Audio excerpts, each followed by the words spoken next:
एक और जहां बाल विवाह और नाबालिगों की शादी को रोकने के लिए सरकार ढेरों योजनाएं बना रही है और करोड़ों रुपए पानी की तरह बहा रही है, तो दूसरी ओर खुद सरकार के ही मंत्री और विधायक ऐसे समारोहों का हिस्सा बन रहे हैं जहां नाबालिगों की शादी हो रही है। जी हां, ये चौंकाने वाली तस्वीरें हैं बुंदेलखंड के ललितपुर जिले की। यहाँ के प्रसिद्ध तुआ मंदिर में एक सर्व जातीय विवाह सम्मेलन में 26 जोड़ों की शादी कराई गई, लेकिन इन जोड़ों में ज्यादातर जोड़े नाबालिग थे और इस समारोह का हिस्सा बने खुद यूपीए सरकार के केंद्रीय ग्रामीण विकास राज्य मंत्री प्रदीप जैन और महरौनी से बीएसपी के विधायक राम कुमार तिवारी। इतना ही नहीं, नगर पालिका अध्यक्ष रमेश खटीक भी नाबालिगों की इस शादी में नजर आए।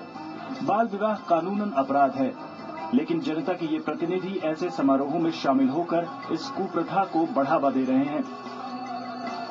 हालांकि मामले को बढ़ता देख मंत्री जी और विधायक दोनों ही समारोह से चले गए।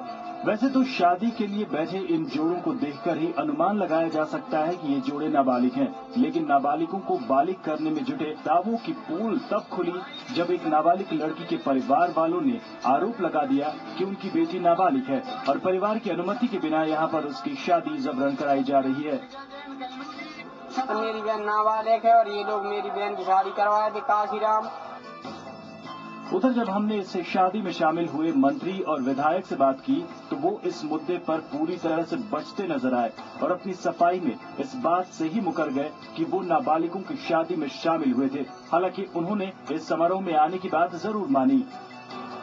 कार्यकर्ता ये प्रयास करते हैं कि उसके अंदर कोई इस तरह का जोड़ा नहीं आए, तो हमें वो सकारात्मक पक्ष देखना चाहिए। बालिग थे और भूल चूक से एक आध कोई हो तो उसको भी हमने मंच से सामूहिक रूप पे कह दिया था कि अगर इसके अंदर कहीं से भी कोई धोखे से कोई ऐसा प्रमाण पत्र लाया हो जिसमें वो नाबालिग है तो वो शादी ना कराए।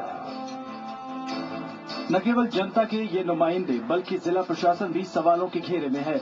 शहर के बीचों बीच स्थित तुआ मंदिर में नियम कायदों की धज्जियां उड़ती रहीं, लेकिन प्रशासन के किसी भी अधिकारी ने इस समारोह में चल रहे बाल विवाह के बारे में जानकारी लेने की जरूरत नहीं समझी। इस घटना से सवाल उठ रहा है कि नाबालिगों के विवाह की ये जिम्मेदारी किस पर तय की जाए। अगर इसी तरह अपने क्षेत्र में वोट बैंक की राजनीति के दाम पर जनता के ये नुमाइंदे देश के संविधान को ही ताक पर रखने लगेंगे तो सहज ही अंदाजा लगाया जा सकता है कि देश के पिछड़े हुए इलाकों में बाल विवाह जैसी कुरीति को खत्म करने में कितना वक्त और लगेगा।